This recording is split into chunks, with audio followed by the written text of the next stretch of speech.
Ule mstari unasema kwenye kitabu kile cha Mhubiri, simeshampata Mhubiri mbele ya Mithali. Anasema mkumbuke Muumba wako siku za ujana wako, kabla hazijaja siku zilizo mbaya, wala haijakaribia miaka utakaposema mimi sina furaha katika hiyo. Akakamstari kameeleweka kwamba mkumbuke Muumba wako siku za mbaya, na nasema wala haijakaribia miaka utakaposema mimi sina furaha katika hiyo. Wale ambao wanafuatilia mafundisho ambayo nimekuwa nikifundisha, huwa mara nyingi sana nasema mwanadamu ana hatua steps ngapi? 4. Hatua 4 ambazo unazipitia katika maisha yako yote. Hatua ya kwanza tunasema ni ile ya utoto, kutoka miaka 0 mpaka 13 hapo. Hiyo inaitwa miaka ya sijui kitu, nahitaji kujua. Ni miaka ambayo watu wanauliza maswali mengi. Ukiwa na katoto kama mama, hii nini baba, hii nini baba.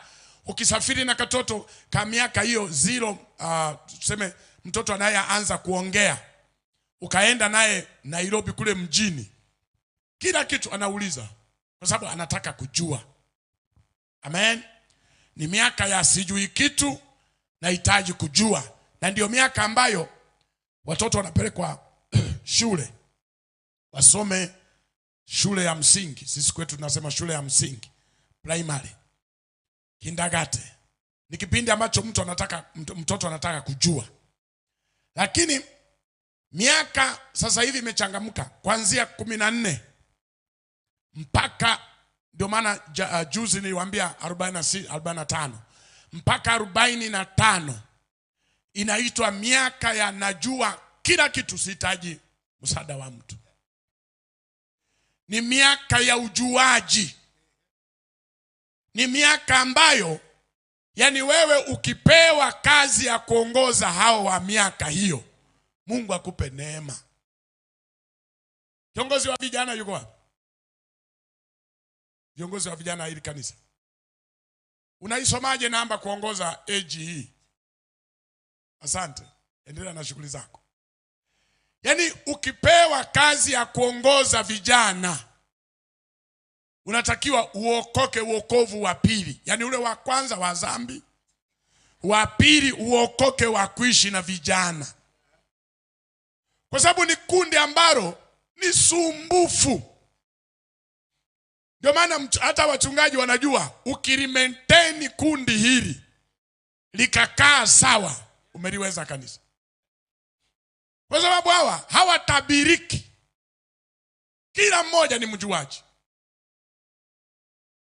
Ndio maana wakati mwingine, bahati nzuri nyie huku mna praise tu, hamna kwaya. Sisi kwetu tunakuwa na vikundi vya kwaya.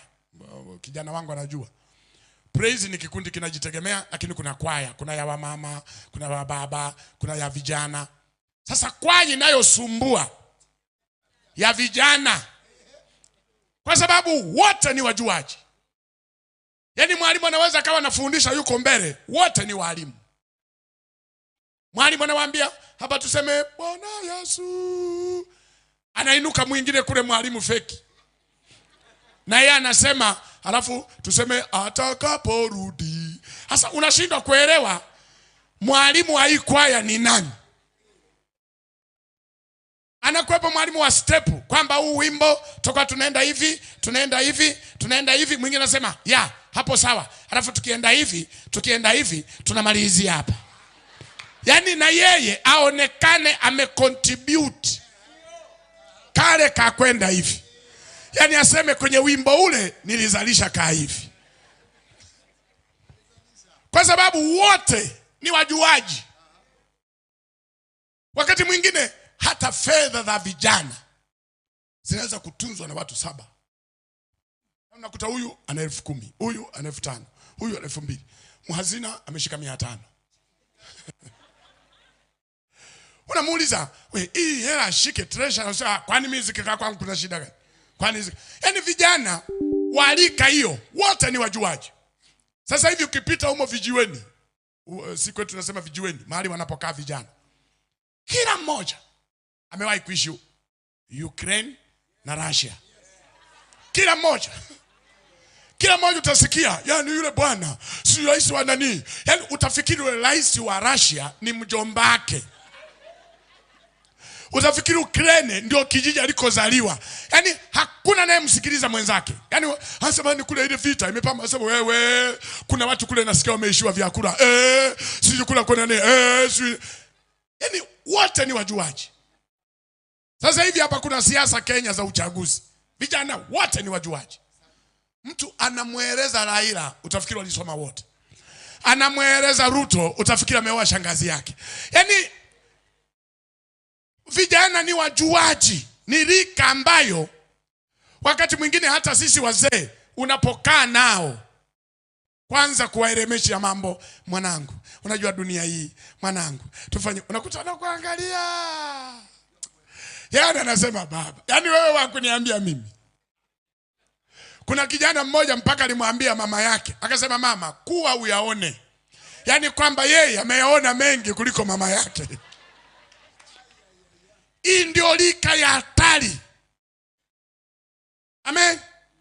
Ndio hawa ambao kwenye masekondari huko, sekondari huko wanachoma mashule, wanachoma mabweni. Yani mtu akiona hajajiandaa mitihani, anachoma shule ili shule ifungwe akajiandaa. Yani ni shida. Mwalimu akimpa adhabu, yani atafanya mbinu zote zile kuleta ugomvi. Kwa sababu ni miaka ya ujuaji. 14 mpaka 45. Lakini kuanzia 46 mpaka 59 inaitwa miaka ya majuto. Miaka ya ambayo kila wakati mtu anasema ninge walinipeleka shule sikusoma, yani wangenirudisha sasa. Kwa mfano, yani kwa mfano nirudi primary, kwa mfano nirudi shule ya msingi, kwa mfano nirudi secondary, kwa mfano ningesoma, maana maisha yameshampiga. Ndio maana nakuta ni miaka ambayo mtu yeyote wa kuanzia miaka 46 mpaka 59 akifanya kazi serikalini wanakuwa ni wezi. Kwa nini wanakuwa wezi? Umri umeenda, hajafanya chochote. Anaona umri unaisha, hana ploti. Halafu kuna pesa za watoto yatima. Kwa anakuwa yatima yeye ili apate ploti. Kuna pesa za kuchimba visima. Mafahamu visima. Baada ya kuchimba kisima, anajichimba yeye. Kuna pesa akasimamia ujenzi wa madarasa. Baada ya kujenga madarasa, anajenga kwake. Kwa sababu gani? Umri umeenda, alafu anaona kabisa huko anakokwenda mbele ni giza. Amefikia umri wa miaka ambayo mhubiri anasema, kijana jipange sawa sawa kabla hujafika ule miaka utakayosema sina furaha nayo. Kwa miaka 46 mpaka 59 ni miaka ambayo watu wanasema sina furaha nayo. Kwa sababu kuna vitu vingi. Ndio amepata na watoto wanatakiwa kusoma. Ndio amepata na nini inatakiwa kwa hivi. Kwenye jamii yake michango ya misiba, ya majeneza, sijui vitu gani. Yani kuna vitu vingi, watoto shule, nani. Kwa hiyo vitu vingi vimemsonga, alafu hakuinvest chochote cha kuingiza fedha kwake. Ndio unakuta miaka hiyo watu wanaanza kulaumu wazazi wao. Yani na yeye na watoto analaumu na yeye wazazi wake. Anawaambia watoto wake, unajua mimi maisha haya ni baba alikosea sana. Hakunisomesha vizuri, hakunifanya nini, hakuinvest kwa ajili yangu, hakunifungulia miradi. Ndio maana mnateseka, babu yenu hovyo. Hasa wajukuu nao wanasema, mbona na yeye babu mwenyewe anapambana na hali yake? Hasa angekusaidiaje wewe? Kwa hiyo ni miaka ambayo mtu analaumu. Ndio maana mimi kwenye ushuhuda wangu nawaambia, mimi nilianza kusoma masomo ukubwani. Ukubwani kabisa. Yaani wakati nasoma nikiwa kwenye rika yenu ya kupelekwa shule, niliona, unajua sijui akili zinakuaje. Unajua watoto wakati mwingine wanafikiri masomo ni ya baba na mama. Kwa hiyo kwa kuwa hana muda wa kwenda shule, kwa amenituma mimi kwa niaba, on behalf, nikawasomee. Ndio maana mtu akitoka shule, akiwa shuleni anadai hela, akiwa chuoni anadai hela. Yaani kama vile, yaani masomo ni ya wazazi wake. Haili kumbe masomo yanakuandaa wewe kwa maisha ya baadaye. Hadi ni utoto. Unakuwa ujui. Ndio maana leo nimeona niwakumbushe nyinyi ambao mko shule na nyinyi ambao mlishamaliza, lakini bado mko kwenye age hii anajua kila kitu. Ujue. Ndio maana hapa nasema mkumbuke Mungu wako siku za ujana wako. Anatoa tahadhari, anasema ziko siku ambazo utakaa kwa kujuta kwamba ulichezea ujana wako. Sasa nataka nizungumze kidogo kwa dakika hizi chache. Kwa nini vijana wengi hawafikii malengo? Kwa nini vijana wengi wamejikuta wakati mwingine wanaumaliza ujana, wanaingia kwenye mateso? Kwa mfano sisi wengine tayari tumeshaingia kwenye ninge. Mimi nilikuwa nasoma, watoto wanaenda shule na mimi shule. Watoto wanasema baba homework, nasema mimi mwenyewe pia nimepewa. Kwa kila mmoja pambana na hali yake. Ilikuwa tabu. Unajai kuona mtu anakumbuka shule ana miaka 50. Ndio anatafuta wafadhili, anatafuta akasome chuo. Unamuuliza, hivi unasoma ili iwe nini? Yaani ni kama anatafuta CV ya kaburi lake. Kwamba watu waseme huyu alikuwa. Unaona siku hizi umekuja na udokta huu wa kununua. Mtu yuko tayari apewe udokta ili angalau labda mumheshimu. Lakini ulikuwepo udokta wa kusomea, aliuchezea. Leo anataka huu $100,000. Jamani. Hey. Kwa hiyo nayaleta haya kwenu ili muone, maana wazazi wenu tayari tumeshaingia kwenye ile miaka. Kwa hiyo nikimaliza ili nirudi kwenye somo, miaka kuanzia 60 na kuendelea ni miaka ya watu waliokata tamaa. Wanawaza kifo tu. Mazungumzo yao yote, nikifa mnizike hapa Utawala, nikifa mnirudishe Kisumu, nikifa mnipeleke Kisii, nikifa niende kwetu Mombasa, nikifa mkajizike Kajiado. Yaani mazungumzo yake yote ni kifo. Ndio maana jana hapa niliwaambia watoto wako wewe ambaye hujafikia hiyo miaka ya kukata tamaa, walee mwenyewe. Kule kwa grandpa wao waende kumsalimia weekend, likizo, wakati ule wa holiday, shule zimefungwa, wakamsalimie, wasikilize kifo, warudi tena shuleni. Lakini ukisema akae nao, watoto watapandwa vifo. Ndio unakuta ni mtoto ametoka kwa babu, kwa grandpa, anasema eti akifa, eti akifa. Kwa sababu mazungumzo ni kifo. Ni miaka ya waliokata tamaa. Ndio miaka ambayo watu kama wanaproti wanauza sana. Maana amejikatia tamaa. Unasema baba, mbona unauza? Nasema hey, tafuteni vya kwenu. Mnataka niwaachie? Ili nife, ili niwaachie. Sio nini? Unakuta nyewe watoto mnagombana nikiwa hai. Nikifa sasa itakuwaje? Nikifa itakuwaje? Miaka hiyo. Sasa kabla mjafikia huko, andaeni maisha yenu ya baadaye sasa. Amen. Ndio maana kuna connection kati ya maisha yako matakatifu na future yako ya baadaye. Ni muhimu sana. Kwa watu vijana wengi hawafikii malengo yao. Moja, kinachowaponza vijana wengi, yawezekana wengine mko hapa. Moja, wanajiona muda bado upo. Anajiangalia, anafikiri yeye hatazeeka. Si mnatuona sisi hizi sura zimekunja, maana utafikiri mabondia. Na sisi tulikuwa vijana kama nyie. Tulikuwa yani handsome kama akina Yona. Unafikiri mimi niko na sura mbaya hivi? Imezeeka, imekongoroka. Hata nikiipeleka kule wanakosugua alisema mzee ulio. bado ngozi imekataa.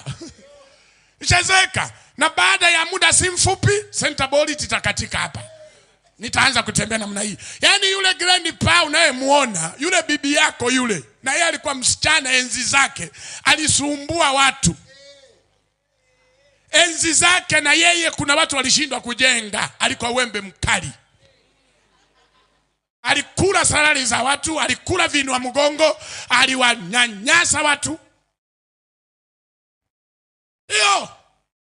Kuna wamama mnaowaona waliokuja wachache hapa, enzi zao walichelewesha watu kujenga. Walichelewesha watu kufanya maendeleo. Anachuna mshahara wa mtu wote na anaenda nao. Wote anaondoka na salari ya mtu. Lakini leo ni wamama hapa, wanaanza nyonya mwanangu, nyonya. Saa hizi yupo nyumbani anahenyeshwa. Na yeye akiwaona wasichana anasema enzi zangu nikiwa kama hawa. Wakati nyinyi mnatembea chagata chagata chagata, mnafikiri hamtazeeka. Yaani mna muda mfupi. Kwa hiyo kinachowachelewesha wa vijana wengi kufanya vitu vya maana na kutulia ni ile kuona yani yeye bado yupo. Ukimwambia kijana jipange, jiweke vizuri, utasikia kula maisha bwana, uzee unakuja. Lakini sasa ukifika utakuwaje?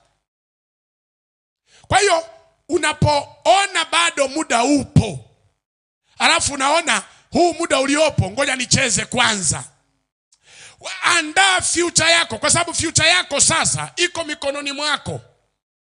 Ukiendekeza dhambi sasa zitakufikisha mahali ambapo utajikuta yani maisha yako hayana mbele wala nyuma, hayana future wala past.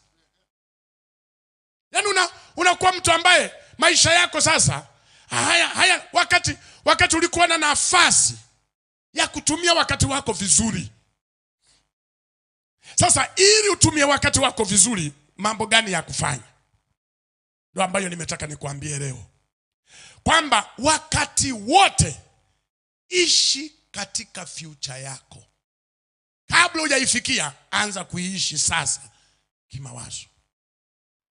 Yaani anza kuishi maisha yako ya mbele sasa.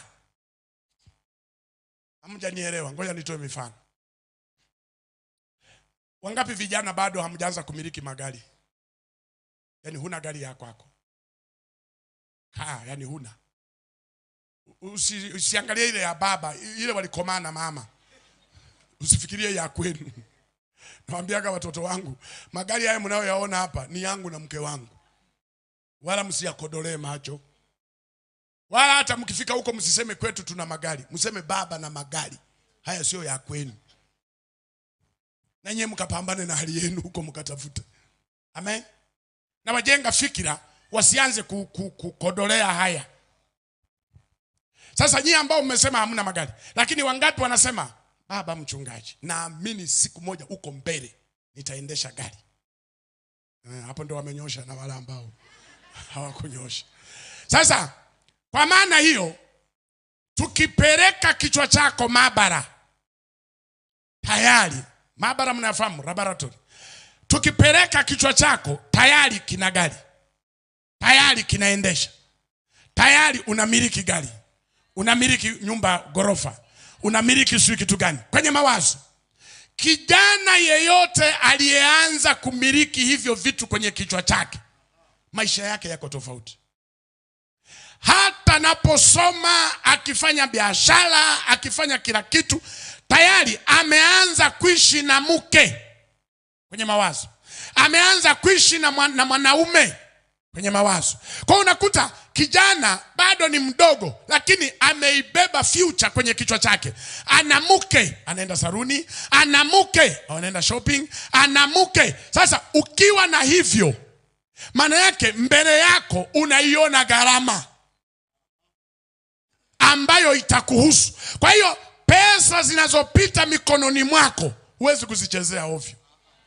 Kama umefungua kaduka, alafu mbele unasema mimi nitaoa, nitakuwa na watoto, wataenda shule, kuna school fees, kuna nini, kuna jamii.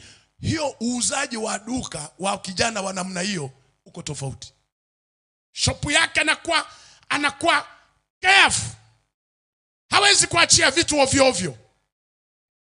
Hata kija binti alembwe macho hapa, anasema lembwe, ukimaliza nenda, mimi na mke wa future yangu ambaye sitaki aje ateseke. Unataka nikupe mawigi ya bure halafu nani alipie? Nikupe sendo za bure, nikupe rangi za bure, sijui kitu gani vya bure. Hapana, alipia, maana kule mbele anauona mzigo. Lakini wale vijana ambao hawana future wanaishi madam kuna kucha. Hata kifungwa kaduka hakakai miezi, ndani ya miezi mwaka mmoja kamekwisha. Kwa sababu gani? Alikuja Sara akalembwa macho akaondoka. Akaja Suya Ginesi akaondoka na wiki. Akaja huyu akaondoka na perfume. Akaja huyu. Ndio maana pale Utawala niliwaambia, niliwapa ushauri wa bure. Nilisema mwanaume kijana, ukiona kichwa chako kina virus, hakija kaa sawa. Yaani ukiona wanawake unatetemeka kabisa, unakuwa mwenda wazimu. Nikasema usifungue duka kuuza vitu vyao. Usiuze sendo, blouse, sketi, kope, mawigi. We achana navyo. Kwa sababu we kichwa chako ni kibovu umekiona. Usiuze hivyo vitu vya kwao kijana, utafirisika. Hawa viumbe hawana huruma. Amen. Nikasema anza badilisha biashara, uza mawe. Kokoto zile za mawe, uza vile vikokoto vimawe vidogo vidogo, uza mbao, uza viuma vile vya kujengea, uza vitu ambavyo wakija pale wakirembua hawezi kuondoka navyo.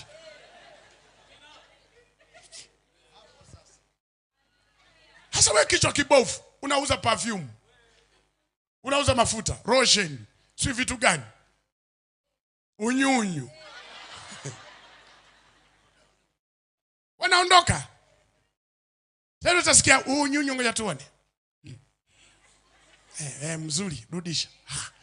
Alafu mteja yuko hapa ameona kabisa umepulizia unarudisha. Kuna mtu atanunua? Wako madada wananukia, hawana unyunyu ila wanapita kwenye maduka ya watu. Anafika pale anajipulizia, anarudisha, anakuja kanisani. Mnafikiri ananukia vizuri, kumbe kaingiza hasara mahali. Amen. Ndio. Kwa hiyo ukibeba future kwenye maisha yako utajitunza. Ndio maana binti mwenye future hafanyi umaraya ovyo. Kwa sababu kwenye kichwa chake amemuona mwanaume smart. Mwanaume ambaye atazaa naye watoto. Mwanaume ambaye watajenga wote future. Yaani kwa hiyo uwezo kumchezea ovyo. Kwa sababu yani unapomsemesha anakuambia yani hapo unasema na mke wa mtu. Unasema na mke wa mtu mtarajiwa. Ndio, hasa wewe babu una mke, alafu unanisemesha mimi.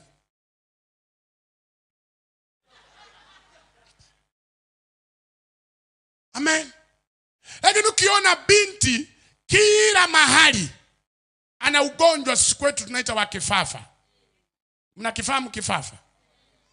Yaani mtu anaanguka tu bila kunani, anaanguka. Kwa hiyo ukiona binti ana kifafa cha umalaya, yani yeye kwenye guest bubu, kwenye lodge, kwenye mahoteli, kwenye mabario, kwenye makorongo, si kwenye majumba ambayo yameisha renta, yani yeye ni yani ujue kabisa hana future. Ana kifafa cha kuanguka kila mahali. Lakini binti ambaye ana future kwenye kichwa chake, ana watoto, ana nini kwenye kichwa chake, kwamba ipo siku. Kwa hiyo yeye ukienda kwake, swali la kwanza, unanioa au unanichezea? Kwa sababu yeye tayari ameshajibrandi kuwa mke wa mtu. Hapa na mimi nataka kabla hatujaoana mwambie hao wandondo wa kuchezea hizo michezo humo hiyo ya matambara, katafute wengine. Mimi hapa nimejibrand, nimejipackage, nimeshajiweka supermarket. Nasubiri mtu wa kuja kunichukua supermarket. Mimi sio yale maziwa kule kwetu kuna masoko yale yale manini mnaita nini huku kwetu, yale masoko ambayo watu wanauza vitu openly. Kwa unakuta wameweka maziwa kwenye plastiki. Soko huru kabisa. Plastiki kwenye ndoo. Kwa hiyo mnunuaji anaonja kwanza, kwenye kikombe, anakunywa, alafu anasema haya hapana. Hasa kuna kipindi tulikuwa tunaenda kule na jagi wakati huna hata hela. Unaenda kabisa, mnafahamu majagi? Unafika pale unamwambia wewe maziwa yako tuone. Na wewe unakuta umepanga na kutoka kule mpaka kule. Kwa hiyo unaonja kutoka kule mpaka kule. Kufika mwishoni umeshiba. Tumbo liko ndi. Mule ndani analia kwenye tumbo. Ya bure. Kwa hiyo kuna vijana ambao sio waoaji. Sasa na wewe jipackage. Uwe yale mnasemaje? Maziwa huku wanasema kulala. Kulala. Maziwa? Kuna maziwa mara na maziwa lara. Yaani yale yaliyoganda. Sasa yale huwezi kuingia dukani useme hebu nitobolee hapo nionje. Yale yamekuwa package. Ukitaka kuchukua unanunua nyumbani. Kwa hiyo na wewe ukijipackage, maana yake naye kutaka ni yule anaye kuoa. Lakini sio unachezewa. Nikimkatalia basi uende ndo hata nioa. Basi ngoja nimuonjeshe. Anaonja, anaenda pale anaonja. Na kuna vijana mko hapa waonjaji. Sio waoaji. Na mupo hapa mpaka sasa hata hamu ya kuoa huna, maana tumbo limejaa na jagi lako. Umewachezea mabinti za watu, umewachezea. Huyu umempa ahadi, huyu umempa ahadi. Unampromise huyu, unampromise. I say. Ndio maana mchungaji siku moja nilisema kama tusipoangalia vijana wengi wa kiume mbingu wataisikia tu. Unajua kwa nini? Kwa sababu wao hata wakionja hakuna evidence inayobaki kwao. Lakini wale mabinti akionjwa mimba. Mimba. Kwa wao wanaonekana ndio malaya, wanaonekana ndio hawajatulia. Lakini swali, hawajatulia, huo malaya wanafanya na nani?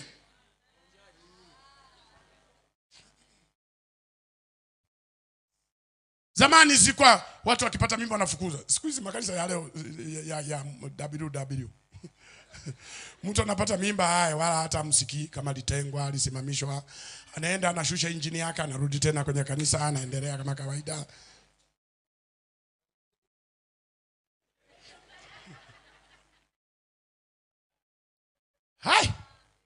Vijana, mnanielewa? Mnanisikia? Na nyie vijana waharibifu mnanisikia?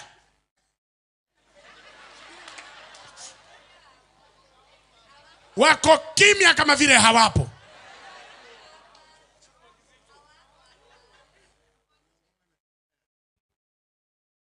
Hebu kama umekaa karibu na kijana, angalia body language kwenye macho. Wale waharibifu wanajulikana kabisa kwenye macho.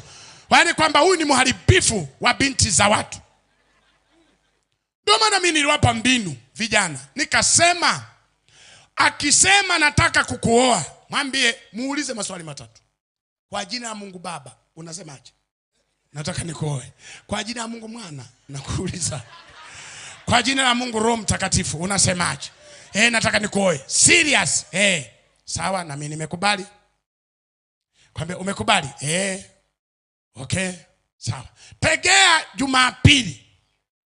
Ibada inapoisha pale tumeshasema neema sara ya Bwana sinema watu watoke. Anapotoka tumwambie mchungaji anakuita ofisini.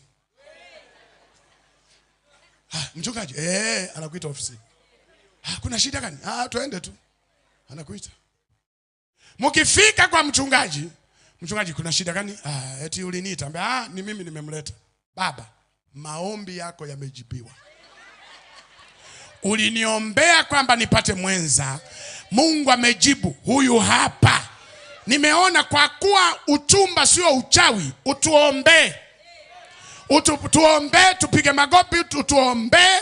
Na ukisha maliza kutuombea, uweke kwenye announcement ya Jumapili, ukatangaze kanisani kwamba jamani, tuwaombee fulani na fulani wameanza uchumba, ili kama kuna watu walikuwa natunyemelea wajue sisi application tayari. Lakini sasa mnayaficha ficha. Unaficha uchumba au unauficha wa nini? Ndio maana nakukula. Alafu baadaye anakuacha kwenye mataa. Alafu baadaye unarudi kulia kwa mchungaji. Mchungaji ameniacha. Sasa kama amekuacha kuna shida gani? Si mwingine atakuja. Angeniacha hivi hivi. Amefanyaje? Yaani amenichezea sana. Yaani wewe ulikubali kwa kiwanja cha mazoezi.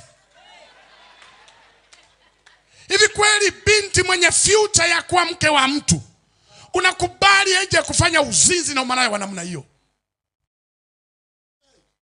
Na ndio maana hata wengine wakioa ndoa zao hazina amani, kwa sababu misingi yao ili ndoa nyingi mchungaji tunazofunga hapa ni matapeli, ni waongo, ni wakora. Tunasema tuna mwanadamu Mungu hawaunganishi, wakati walishajiunganisha huko. Wamekuja kubariki uwizi wao tu hapa. Wengine ndio wale tunafunga kitoto kiko ndani. Tunasema wana meremeta, kitoto nacho kinasema kweli baba na mama.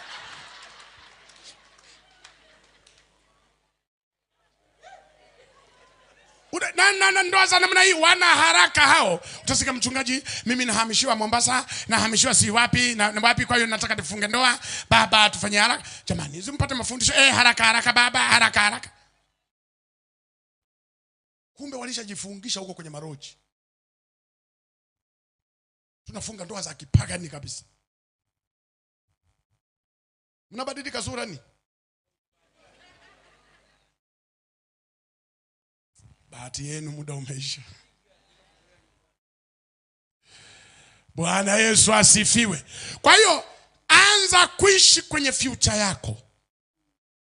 Kama ni mwanaume, kaa kama baba kabla ya kufikia huo ubaba. Tunza mali.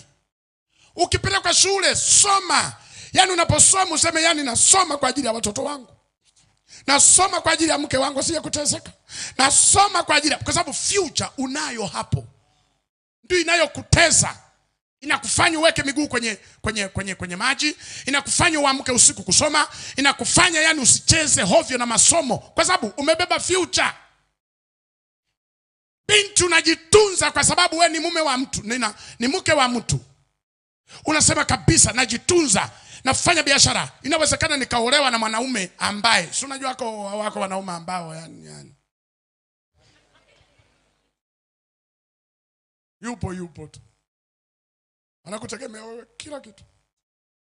Paka zile nguo za kule kwa walinzi. Nimesema nguo gani? Na maanisha majaketi. Kwenye hotpot. Mke wangu leo tunakula nini? Angalia humo. Wali leo. Unaweza ukapata mwanaume wa hivyo. Lakini kama mama binti ulikuwa na future ya ndoa yako, ulianza kupambana, unakuwa huna shida. Unalipiga trouser, makoti, mashati, linapendeza kama governor, lakini kumbe ni wewe. Hiyo sio wote utabahatika kupata wanaume. Wengine utapata mume mzigo. Usiwaone hao wengine hao wako smart hapa, ni nguo wananunua na wazazi wao. Unasema kijana amependeza sana huyu, ana kiatu cha maana, suruali ya trouser ya maana. Kumbe wazazi wake ndio wanampiga shopping, anatoka hapa, anatembea hapa kama amechoma na msumari wa tetanus. Kumbe wazazi wake. Kila kitu wazazi wake. Unakuta mimi viatu mingine ni oversize, unasema ili mbona kanani? Kumbe kabeba la baba. Unasema huyu ndio nimepata husband material, huyu ndio wa kuondoka naye. Kumbe hana kitu. Sasa angalau wewe uwe mpambanaji sasa. Binti uwe na sio dhambi binti kuolewa na wewe una mtaji, una capital. Sio dhambi. Ingawa vijana wa siku hizi, nimalize maneno hayo, vijana wa siku hizi na wenyewe hawaeleweki. Binti asipokuwa na chochote wanasema atakuwa mzigo. Haya, binti amesoma, ana kazi zake, ana salary, ana nini, sasa ndio wakuoa huyo sasa. Huyo ana hela ataninyanyasa. Kwa hiyo hasa vijana, mnataka mabinti wa aina gani? Nani aliyekwambia binti akiwa na hela hana uhitaji wa kuolewa? Mimi nawaambiaga, hata kama mwanamke ni afande, mwanajeshi, soja, hitaji la kuolewa liko pale pale. Mwende, approach, usiseme na magwanda yale atanipiga mabuti. Hapana. Na yeye anataka kuolewa. Hasa unamuogopa mtu tu kisa amekuwa mchungaji. Yule mama ni mchungaji. Hivi naanzaje kwanza? Kama ni binti ameenda kwa mchungaji na yeye anataka mume, hajaolewa na Biblia. Hili mtu akishafika maisha fulani hivi, vijana wanamuogopa. Akiwa na hali ngumu, atanisumbua. Kila siku ataomba ni munge kifurushi, sio salio, sio ni msuke, atakuwa mzigo. Haya. Yuko sasa huyu ambaye amesoma, ana kazi yake, anani, huyu naye ataninyanyasa. Sasa mnataka wa aina gani sasa?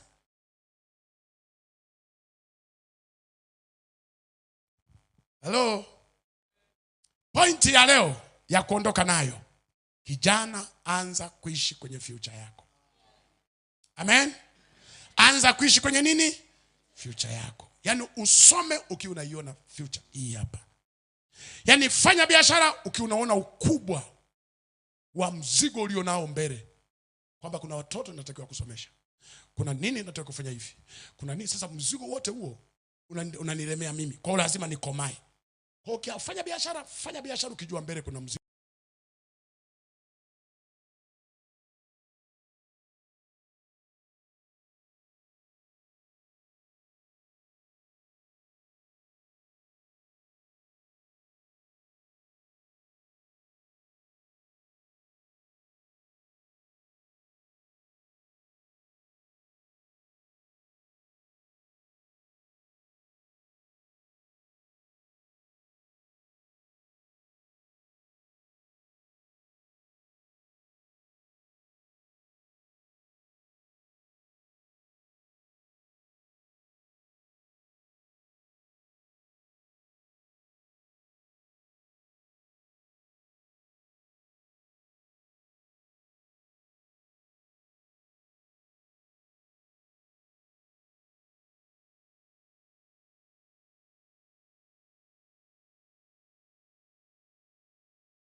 Kubwa wa mzigo ulionao mbele.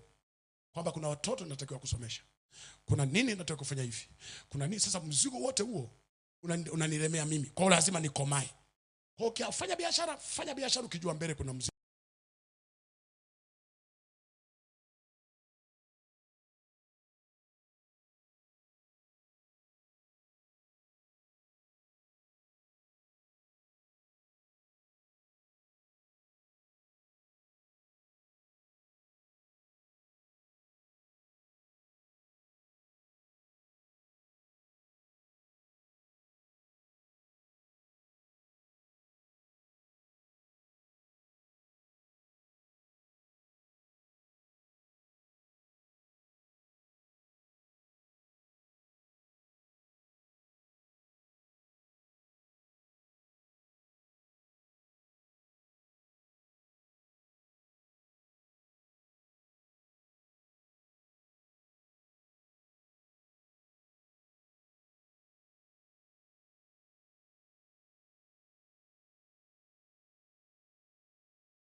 Kubwa wa mzigo ulio.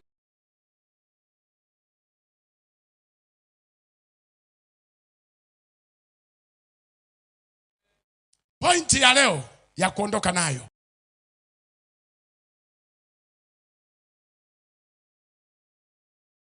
ukubwa wa mzigo ulio nao mbele, kwamba kuna watoto natakiwa kusomesha, kuna nini natakiwa kufanya hivi, kuna nini. Sasa mzigo wote huo unanilemea mimi, kwa hiyo lazima nikomae. Kwa hiyo fanya biashara ukijua mbele kuna mzigo.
Kubwa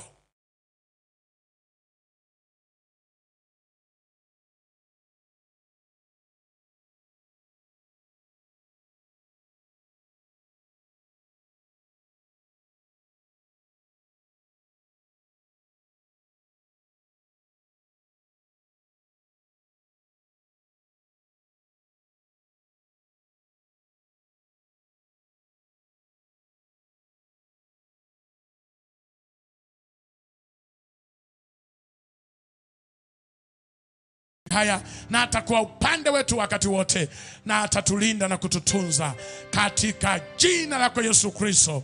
Asante kwa umesikia yale maombi tuliyoomba. Kanisa tuseme amen. Kanisa tuseme amen. Amen, amen. Kuna mtu mmoja aliniambia vijana hawa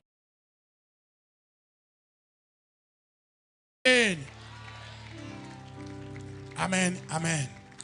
Kuna mtu mmoja aliniambia vijana hawatoagi sadaka. Is it true? No. Ngoja to prove hao wenye kuwaza, wenye idea ambayo iko wrong. Amen. Chukua sadaka yako sasa. Ukiona kijana anabadilika sura, ujue ndio wale walioambiwa hawatoi sadaka. Umekaa karibu na kijana? Na juzi tuligawa bahasha pia. Huenda jana ukupata muda wa kuzitoa, lakini leo ungetamani kutoa hiyo bahasha yako, na wewe pia chukua hiyo bahasha. Kama umekuja nayo, lakini kama ulitoa jana, leo una sadaka tu ya kawaida, naomba chukua sadaka yako sasa tuweze kuomba. Umekaa karibu na kijana? Ndio wale waliosema vijana watoi sadaka, ndio huyo. Unamuona? Na wengine hawana sadaka kwa sababu hawana pia hata shughuli za kufanya. Achia wale wanafunzi, wao wako shule. Haina wako wengine wako tu street humo, hana shughuli yote anayofanya. Hata tukisema sadaka na kichukia hiki kipindi cha sadaka kabisa. Hataki kukisikia kipindi cha sadaka. Nataka mseme sifa, kusifu. Hapo atacheza, ataluka, lakini sio sadaka. Umeshachukua sadaka yako tayari? Inua sadaka yako juu. Jehova, watazame watoto wako, hawakuja mikono mitupu. Wanajua ibada hii na gharama zake. Ibada hii inahitaji umeme, ibada hii inahitaji generator iwake. Ibada hii kuna vitu vingi ambavyo vinatakiwa vifanyike. Watoto wako hawakuja mikono mitupu. Wameleta sehemu ya zile baraka ulizowabariki. Mungu wangu ishie milele, kamguse kila mmoja na sadaka yake. Hii sadaka ikanene mema kwenye maisha yake, ikafanyika ufunguo. Wengine wana dedicate hizi sadaka kwa ajili ya maisha yao ya mbele, maisha yao ya future. Baba, kazikumbuke sadaka hizi. Baba, hizi sadaka zikafanyike ulinzi kwa watoto wako wote waliokuja mahali hapa, wakasikie nguvu ya neno lako ikiambatanishwa na sadaka hii, ikiponya maisha yao katika jina la Yesu Kristo tunaomba tukiamini, wote tuseme amen. Wana wa Mungu tuseme amen. Nimkaribishe pastor aweze kuwa na maneno machache wakati tutakuwa tukitoa sadaka.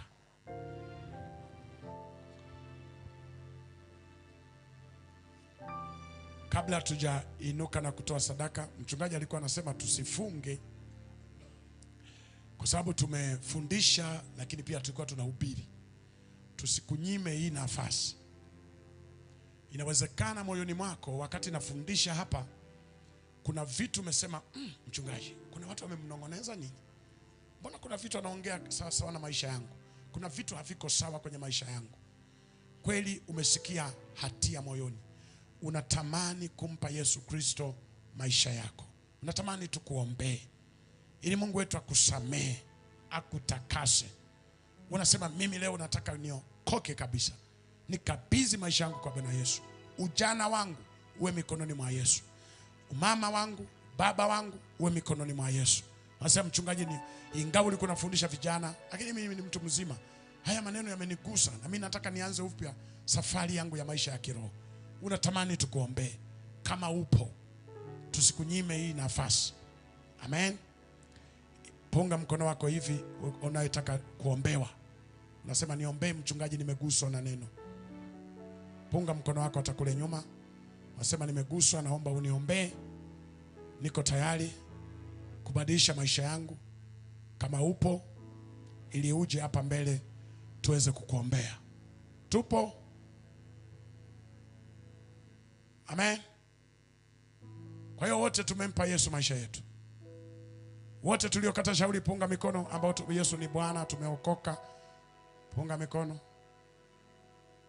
Hasa upungi mkono na kuokoka pia hutaki. Unaona aibu. Hasa vijana, sasa nipite mbele